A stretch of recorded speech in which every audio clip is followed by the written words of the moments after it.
আসসালামু আলাইকুম ভাই ব্রাদার, সবাই কেমন আছেন? আশা করি সবাই ভালো আছেন।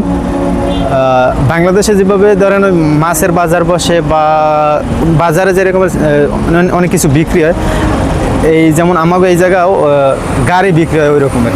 চলেন আপনাকে দেখাই যে গাড়ি কেমনে সেল হয়। যদি কারো কেনার দরকার হয়, আবার যদি কারো বেচার দরকার হয়, এই জায়গায় আসলে বেচতে পারবেন। ছানাইয়ে 10 নম্বরে। চলেন দেখাই কেমন কেমন বাজার বসে।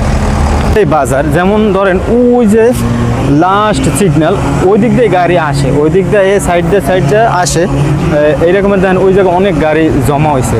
ওই গাড়িগুলো এই জায়গায় আসে আবার এই সিগন্যাল দিয়ে পিছনে এই সিগন্যাল দিয়ে ইউটার্ন করে ঘুরে যায়। যার এর বিক্রি হয় এর ভিতরেই বিক্রি হয়, আবার যে কেনার এর ভিতরেই চাইলে কিনতে পারে। আবার এই দেখেন পুলিশ আছে, এরাও আসতে এই জায়গা মানে এরা মাঝে মাঝে সরাই দেয়। এই গাড়ি জ্যাম হয়ে যায় তো অনেক গাড়ি হয়। যার গাড়ি কেনা বেচার দরকার এই জায়গায় আইতে পারেন।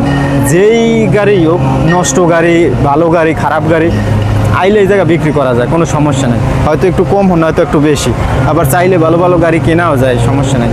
সুন্দর বাজারের মতো। এই যে দেখেন ওই পুলিশ আছে, এরা মানে জামজাট হইলেই এরা সরাই দেবো। ওই মাথা থেকে আইতে হবে, ঘুরে আবার যাইতে হয়। رباه عفوك إني للنور مدتي দেখেন একবার পুরো গাড়ি ভরা।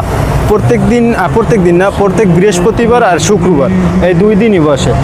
বৃহস্পতিবার দিন ধরেন বিকেলে 3টার দিকে আসলে 3টা থেকে রাত্র 9টা পর্যন্ত এরকমের চলতে থাকে। আবার শুক্রবার দিনও বিকেল 3টা থেকে রাত্র 9টা পর্যন্ত এরকমের চলতে থাকে। পুরা একটা বাজারের মতো দেখেন না, পুরা গাড়ি ভরা। যার যেই মডেলের গাড়ি দরকার সব মডেলের গাড়ি সবাই মানে পুরো কাতার শহরে যারা আছে সবাই ধরেন বিক্রি করতে হলে এই জায়গায় আসলে বিক্রি করা যায়। হয়তো 2-4-500 কম, 2-4-500 বেশি, এই আর না, কোনো সমস্যা নাই। এই জায়গা ধরেন ওই পুলিশ আছে, কিন্তু কেউ যদি এরকমের দেন এই গাড়িটার মতো যদি কেউ পার্কিং করে দূরে কোথাও চলে যান, তাইলেই বুঝবেন যে পুলিশ আইয়ে ফাইন দেবো। কিন্তু আপনি যদি গাড়ির মধ্যে বসা থাকেন, পুলিশ আইছে, আপনি চাইলে পাঁচকাড়ায় যাইতে পারেন, তখন আর সমস্যা নেই। কিন্তু যদি না জানেন, এরকম ঠিক গেলেই আইসা ছবি তুললেও ফাইন দিয়ে দেবো। এই তো এই জায়গায় আইলে সাবধানে থাকা লাগে, এতটুকুই সাবধানে থাকার দরকার যে আপনি পুলিশ ফাইন না দেয়, নাইলে গাড়ি বিক্রি করতে পারবেন, আইলে বিক্রিও করতে পারবেন, কিনতেও পারবেন। এই আর কি। ভালো থাকবেন সবাই। আসসালামু আলাইকুম।